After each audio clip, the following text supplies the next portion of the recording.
l'area forestale di infiltrazione, AFI, in comune di Schiavon, Vicenza, con soprassuolo arboreo di tipo produttivo, biomassa legnosa da energia.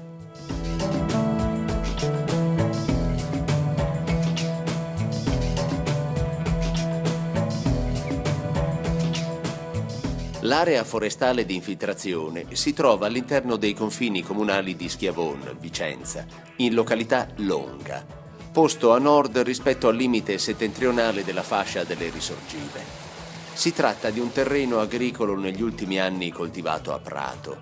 La superficie complessiva pari a circa 1 ettaro è stata messa a disposizione dalla proprietà per la realizzazione di un'area forestale di infiltrazione, AFI, tramite contratto di affitto di fondo rustico con il consorzio di bonifica Brenta.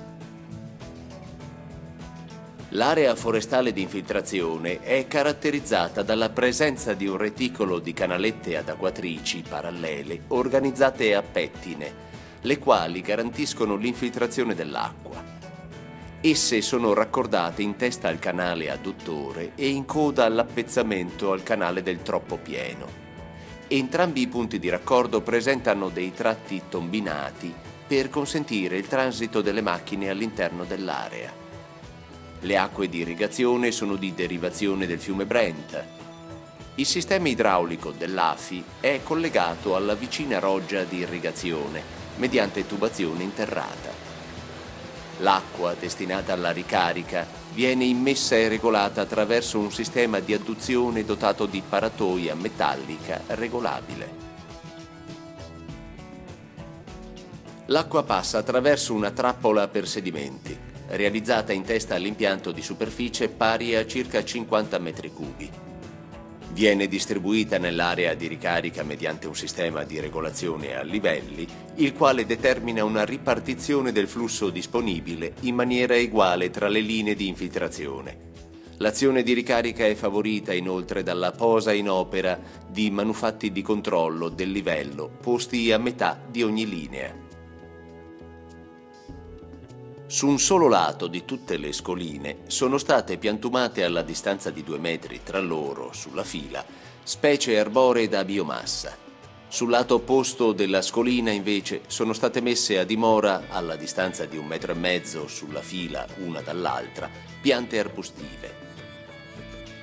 La scelta di tali moduli consente di eseguire con turni piuttosto brevi, ogni 2-3 anni, il taglio a raso dei soli filari arbustivi. Su un solo lato di tutte le scoline sono state piantumate delle piante arboree da biomassa. Le specie impiegate in questo caso sono il platano e il frassino ossifilo. Sul lato opposto invece della scolina sono state piantumate a una distanza più ravvicinata delle piante arbustive. In questo caso abbiamo utilizzato delle specie come il ligustrello, il pallon di maggio e il nocciolo. Lo spazio lasciato a seguito della rimozione degli arbusti diventa così una sorta di pista di manutenzione di facile accesso per le macchine agricole, le quali possono svolgere le operazioni di pulizia delle scoline senza interferire con le piante arboree, le quali verranno invece ceduate ogni 5-8 anni, a seconda del loro sviluppo. Il frassino ossifillo è sensibilmente più lento nella crescita rispetto al platano.